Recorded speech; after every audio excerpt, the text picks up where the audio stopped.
अब जब शिवांश को एक सुराग मिला था तो वह इस सुराग को बिल्कुल भी जाने देना नहीं चाहता था। हालांकि उसकी साधना स्तर अब भी बेहद कमजोर थी, इसलिए वह इसमें अधिक मदद नहीं कर सकता था। वह चाहता था कि नीलामी से पहले ही अपनी शक्तियों को बढ़ा ले, लेकिन उसके पास समय की कमी थी, क्योंकि उसने इन 2 दिनों में औषधि निर्माण में स्वयं को व्यस्त रखा था, जिसकी वजह से वह अपनी युद्ध शक्ति को बढ़ाने में कामयाब नहीं हो पाया। अगर वह चाहता तो वह इन 2 दिनों में उन गोलियों को बनाए बिना ही अपनी शक्तियों को बढ़ा सकता था, लेकिन उसने यह विकल्प नहीं चुना। सबसे पहली बात, उसे आत्मा श्वास खास चाहिए थी, जिसके लिए उसके पास पर्याप्त साधन नहीं थे। ऊपर से वह तेजस्विनी और रक्षित की मदद करना चाहता था, जिसके लिए उसने वह गोली बनाई। इन्हीं सब कारणों से उसका युद्ध स्तर उतना नहीं बढ़ पाया जितना वह चाहता था। कुछ देर तक बात करने के बाद शिवांश ने देवेश की तरफ देखा और कहा, मास्टर देवेश, मुझे कुछ जड़ी बूटियों की सख्त आवश्यकता है। क्या आप उन्हें ढूंढने में मेरी मदद कर सकते हैं? यह सुनते ही देवेश का चेहरा खिल गया और वह उत्साहित दिखने लगा। उसने अपना शरीर सीधा करते हुए कहा, बिल्कुल, आप बताइए, आपको कौन सी जड़ी बूटियां चाहिए? मैं आपको तुरंत ही वह सब लाकर दे दूंगा। यह सुनकर शिवांश मुस्कुराया। उसने तुरंत ही अपना एक हाथ लहराया, जिसके बाद उसके हाथ में एक पर्ची प्रकट हुई। उस पर्ची में बहुत सारी जड़ी बूटियों के नाम लिखे हुए थे। इन सभी जड़ी बूटियों के अलावा 3 ऐसे नाम भी थे जिनका उल्लेख अत्यंत दुर्लभ औषधियों के रूप में किया जाता था। मानव रूपी वृक्ष, राक्षसी आत्मा पेड़ का रस और चेतन गुड़ची। शिवांश वास्तव में इन औषधियों को पाना चाहता था, क्योंकि ये जड़ी बूटियां रक्षित और उसकी मां की जान बचाने के लिए अत्यंत आवश्यक थीं। यह शिवांश के लिए केवल औषधि नहीं, बल्कि जीवन का सबसे महत्वपूर्ण लक्ष्य बन चुकी थी।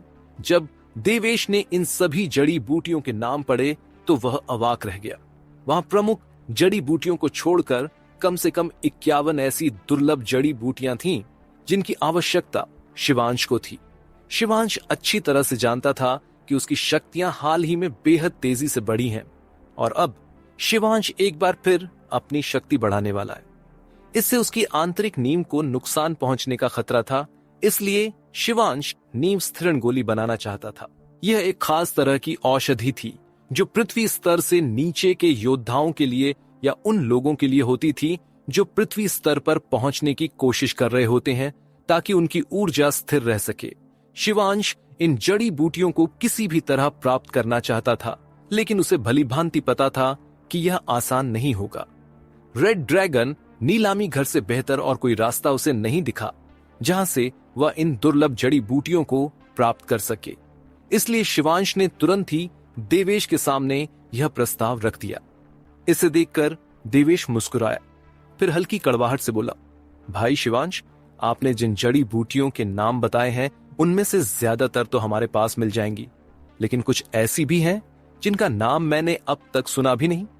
यह सुनकर शिवांश ने उसकी तरफ देखा और कहा, अच्छा, आप बताइए कौन सी जड़ी बूटियों के नाम आपने नहीं सुने हैं? देवेश ने कहा, इनमें से एक औषधि ऐसी है जिसके बारे में मुझे बिल्कुल भी जानकारी नहीं है, और वह है मानव रूपी वृक्ष। मैंने इसके बारे में कभी कुछ नहीं सुना। हाँ, मैंने एक किंवदंती में पढ़ा था कि एक ऐसा पेड़ है जो मानव के आकार का फल प्रदान करता है, लेकिन वह तो बस एक कथा मानी जाती है। क्या यह वही पेड़ हो सकता है जिसका आपने जिक्र किया? यह सुनते ही शिवांश की आंखें चमक उठीं और उसने कहा, बिल्कुल, यह वही पेड़ है। हालांकि इसे ढूंढना आसान नहीं है। मैं लंबे समय से इस पेड़ की खोज में हूं, लेकिन मेरे पास न संसाधन है न पर्याप्त जानकारी, और फिर यह पेड़ यहां आसपास मिलना लगभग असंभव है। इसके बाद देवेश ने कहा, जैसा कि मैंने सोचा था, मुझे यकीन नहीं हो रहा कि यह वही पौराणिक पेड़ है। यह कहते हुए वह उत्साहित हो उठा और फिर उसने और भी कुछ जड़ी बूटियों के नाम बताए, जैसे लाल गुड़ची और राक्षसी आत्मा पेड़ का रस। ये दोनों जड़ी बूटियां इतनी दुर्लभ थीं कि इन्हें आत्मा श्वास घास के समान माना जा सकता था। हालांकि ये दुर्लभ थीं, लेकिन इन्हें पाना असंभव भी नहीं था। देवेश ने एक गहरी सांस ली और कहा, यंग मास्टर, मैं आपके लिए ये जड़ी बूटियां अवश्य ढूंढने की कोशिश करूंगा, लेकिन क्या आप मेरी एक गुजारिश स्वीकार करेंगे? यह सुनकर शिवांश ने सिर उठाया और कहा, बोलिए। इस पर देवेश ने अपना सिर हिलाया और बोला, यंग मास्टर, मैं चाहता हूं कि जब तक मैं इन जड़ी बूटियों को प्राप्त करूं तब तक आप यहीं रहें और मेरे सेवा भाव का आनंद लें। यह सुनकर शिवांश के चेहरे पर एक हल्की रौनक आ गई, लेकिन फिर उसके चेहरे पर चिंता की रेखा उभर आई। उसने देवेश की ओर देखते हुए कहा, मास्टर देवेश, मुझे खेद है, लेकिन मैं यहां अधिक समय तक नहीं रह सकता। ठीक है, अगर आप चाहते हैं तो मैं यहां अधिकतम 7 दिनों तक रह सकता हूं। इसके बाद मुझे यहां से जाना ही होगा। अगर आप 7 दिनों के भीतर ये जड़ी बूटियां प्राप्त कर सकते हैं तो ठीक, नहीं तो जब मैं बाद में आऊंगा तब इन्हें ले जाऊंगा। क्या यह ठीक रहेगा? यह सुनकर देवेश की आंखों में चमक आ गई। वह मना नहीं कर सकता था। यह एक सुनहरा मौका था शिवांश के साथ अपनी दोस्ती को मजबूत करने का। उसने उत्साहित होकर कहा, जी बिल्कुल, आप चिंता न करें। मैं पूरी कोशिश करूंगा कि इन 7 दिनों के भीतर सभी जड़ी बूटियां आपको मिल जाएं। यह सुनकर शिवांश के चेहरे पर भी हल्की मुस्कान उभर आई। वास्तव में वह भी यही चाहता था। आखिरकार उसे अपनी शक्तियों को बढ़ाना था और वह नीलामी घर से बाहर नहीं जा सकता था। उसे भली भांति पता था कि बाहर कोई न कोई अवश्य उसकी तलाश में होगा और वेदराज के आदमी हर जगह फैले होंगे। वह जानता था कि वेदराज उसे कभी नहीं छोड़ेगा। उसकी शक्तियां अत्यंत प्रबल थीं और शिवांश को खुद पर यकीन नहीं था कि वह उसे हरा पाएगा या नहीं। इसके बाद शिवांश ने देवेश की ओर देखा और कहा, ठीक है मास्टर देवेश, क्या आप मुझे एक शांत कमरा दे सकते हैं जहां मैं साधना कर सकूं? मुझे अपनी शक्ति स्तर में बढ़ोतरी का एहसास हो रहा है, इसलिए मुझे एक स्थिर और शांत वातावरण की आवश्यकता है। यह सुनकर देवेश की आंखें चमक उठीं और उसने मुस्कुराते हुए कहा, जी बिल्कुल, आप चिंता न करें, मेरे पीछे आइए। यह कहते हुए वह शिवांश को अपने कमरे की ओर ले गया। उसका कमरा वास्तव में नीलामी घर के अंदर एक बेहद भव्य कक्ष था जो अद्भुत संरचनाओं से भरा हुआ था। जब शिवांश ने उन सभी संरचनाओं को देखा तो उसकी आंखें चमक उठीं, क्योंकि वे सभी संरचनाएं वास्तव में आध्यात्मिक ऊर्जाओं को आकर्षित करने के लिए लगाई गई थीं। ये सभी संरचनाएं किसी योद्धा के युद्ध स्तर को बढ़ाने या साधना के लिए सर्वोत्तम वातावरण प्रदान कर सकती थीं।